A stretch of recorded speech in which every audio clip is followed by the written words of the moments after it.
Hello, good morning students.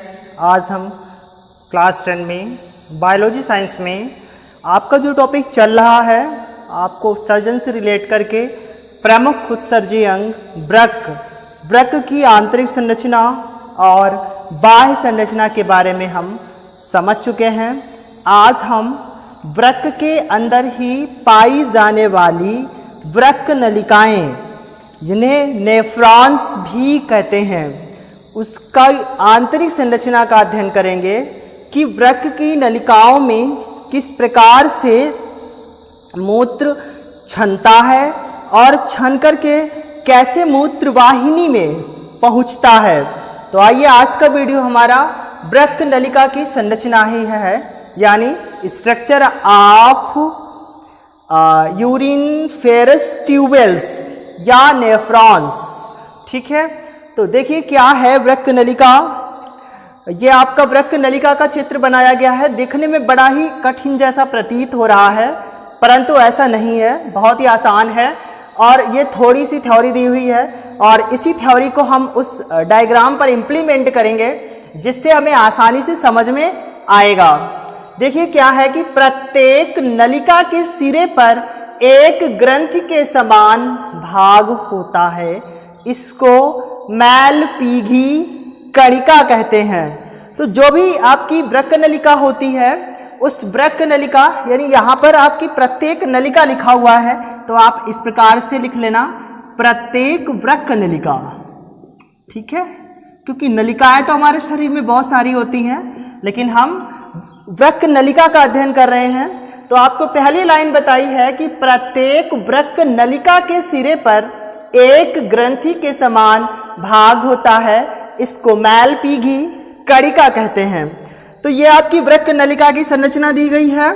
इस वृक्क नलिका में जो है ये वाला भाग, ये वाला जो हिस्सा है आपका, ये आपका हिस्सा मैलपीघी कणिका कहलाता है।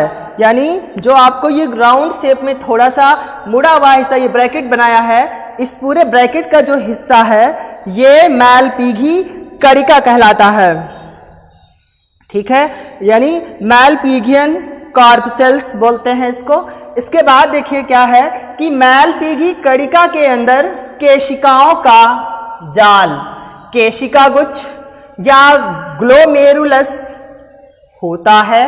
तो देखिए मैलपीघी कणिका के अंदर केशिकाओं का जाल, यानी कई छोटी छोटी केशिकाएं होती हैं, यानी केशिकाएं नलियां ही होती हैं, जिन्हें हम कशेरुकाएं, आपको पढ़ाया भी है रुधिरवाहिनियों में। तो कशेरुकाएं या केशिकाएं होती हैं। ये केशिका गुच्छ या कोशिका गुच्छ इसे कहते हैं। इस कोशिका गुच्छ को ग्लोमेरुलस भी कहा जाता है। ठीक है, तो अभी हम वहीं पर आपको समझा रहे हैं। ग्लोमेरुलस होता है तथा बाहर कप जैसा बोमेन संपुट होता है। तो जो बाहर का हिस्सा होता है ये मुड़ा हुआ होता है, कप जैसा हमें दिखाई देता है थोड़ा। ठीक है, या कैप जैसा आप कह सकते हो, कैप जैसा हमें दिखाई देता है। इस पूरे हिस्से को बोमेन संपुट कहा जाता है। आपको बताया भी है कि जो संपुट होता है, वो संपुट हम एक बंद कैप्सूल को कहते हैं। जिस प्रकार से आपकी दवाइयों में कैप्सूल आता है और उसके अंदर दवाई भरी हुई होती है, उस कैप्सूल को जो है बोमेन, यहाँ पर जो है संपुट बोला गया है। यानी और बोमेन जो है वो एक नया शब्द है और वो हमारे इस बायोलॉजी से आया हुआ है। तो कप जैसा क्या होता है ये बोमेन संपुट, इस हिस्से को बोमेन संपुट कहा जाता है। और इस पूरे हिस्से को जो है आपका मैलपीघी कणिका कहा जाता है। और इसमें ये गुच्छे जैसी जो केशिकाएं हैं, इनको ग्लोमेरुलस बोला गया। इसके बाद यानी कि अंदर की केशिकाओं का जो जाल होता है वो केशिका गुच्छ या ग्लोमेरुलस कहलाता है, तथा बाहर कप जैसा जो भाग है वो बोमेन संपुट कहलाता है। इसके बाद नलिका के कई भाग होते हैं, यानी हम प्रत्येक वृक्क नलिका को कई भागों में बांट सकते हैं, जैसे समीपस्थ कुंडलित नलिका, दूरस्थ कुंडलित नलिका, हेनले का लूप। ठीक है, तो ये पूरी हमारी पूरी ये हमारी वृक्क नलिका की संरचना है। तो इस वृक्क नलिका की संरचना में जो कई भाग हैं वो अलग अलग भाग हैं। देखिए क्या है ये आपकी दूरस्थ कुंडलित नलिका है। ये जो आपकी बीच की डॉटेड लाइन से बनी, बीच में डॉट से दिख रहे हैं, ये आपकी कुंडलित यानी दूरस्थ कुंडलित नलिका है। इसके बाद आपको बताई है एक समीपस्थ कुंडलित नलिका। ठीक है, तो समीपस्थ कुंडलित नलिका भी इसी में बनी हुई है। आपको संरचना में देखिए समीपस्थ कुंडलित नलिका।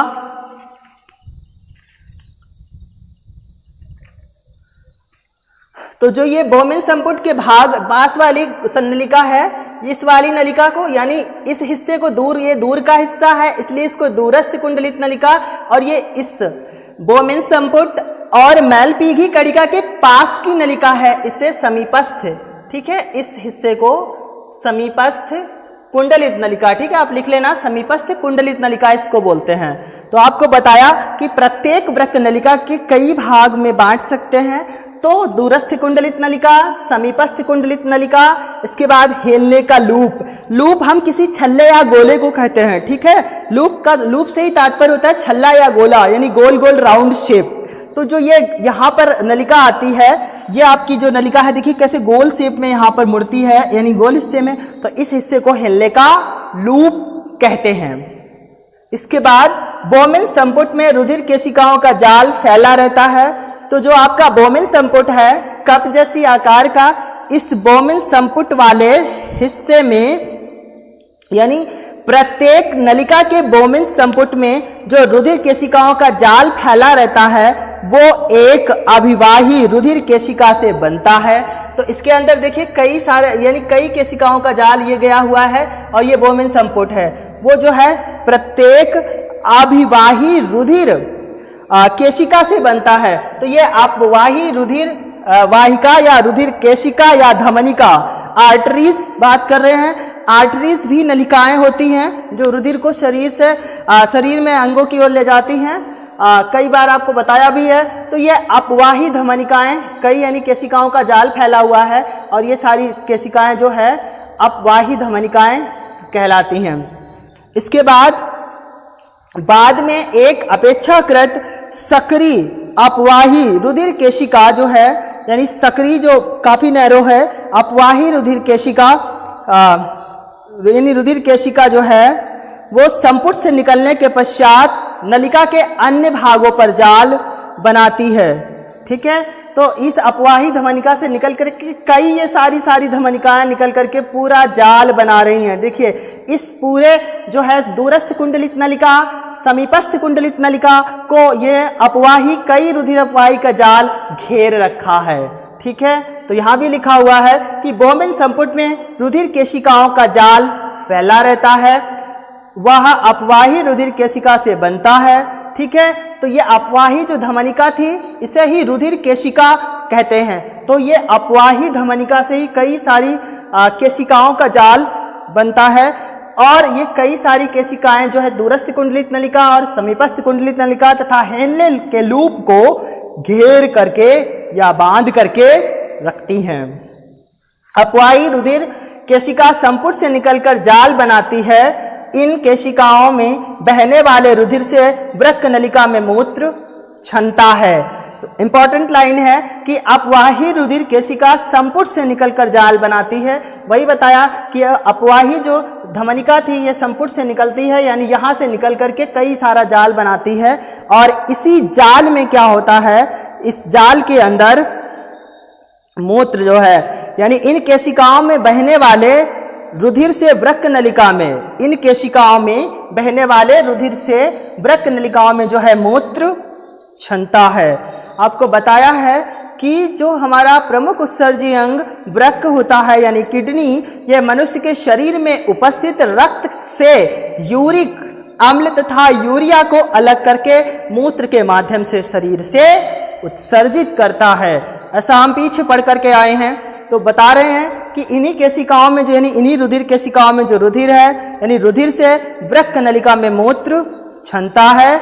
और इसके आगे दूरस्थ कुंडलित नलिका ये बनी हुई है, यानी ये दूरस्थ कुंडलित नलिका यानी नलिकाएं संग्रह नलिका में खुलती हैं। देखिए ये मोटी सी संग्रह नलिका का निर्माण हो जाता है। तो ये थी समीपस्थ कुंडलित नलिका, जितनी दूर होती गई दूरस्थ कुंडलित नलिका, और ये दूरस्थ कुंडलित नलिका जो है संग्रह नलिका में खुलती है। देखिए यही दूरस्थ कुंडलित नलिका ये आकर के ये मोटा सा आकार संग्रह नलिका का बन जाता है और संग्रह नलिका में खुलती है और कई संग्रह नलिकाएं मिलकर मोटी संग्रह नलिका का निर्माण करती हैं।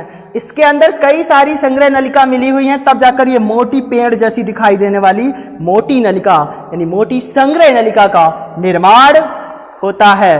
और आगे क्या होता है कि ये मोटी जो संग्रह नलिका है इसमें कई सारी संग्रह नलिकाएं आकर खुलती हैं जिससे ये मोटी हो जाती है और जो यही मोटी संग्रह नलिका श्रोणि या पेल्विस में खुलती है। आपको बताया था कि वृक्क के जो बीच का हिस्सा है यानी जो गड्ढे की भांति धंसा हुआ होता है जिसे हम श्रोणि या पेल्विस कहते थे, बताया है पीछे, तो उसमें आकर के ये संग्रह नलिका खुलती है और यहीं से संग्रह नलिका से जो है मूत्रवाहिनी यानी जो यूरेटर थी वो निकलती थी और इसी संग्रह नलिका से जो मूत्र है वो मूत्रवाहिनी में पहुंचता है यूरेटर में और यूरेटर से यूरेथ्रा मूत्राशय में पहुंचता है और मूत्राशय के माध्यम से शरीर से बाहर आता है। मूत्राशय में कुछ समय के लिए मूत्र एकत्रित भी होता है और एकत्रित होने के बाद वो जो है उत्सर्जी अंग के माध्यम से बाहर उत्सर्जित कर दिया जाता है। ये थी इस प्रकार से वृक्क नलिका की संरचना और बहुत छोटी सी थ्योरी है और इस डायग्राम ये देखने में मुश्किल लगता है जबकि बहुत आसान और आप आसानी से इसको बना करके समझना।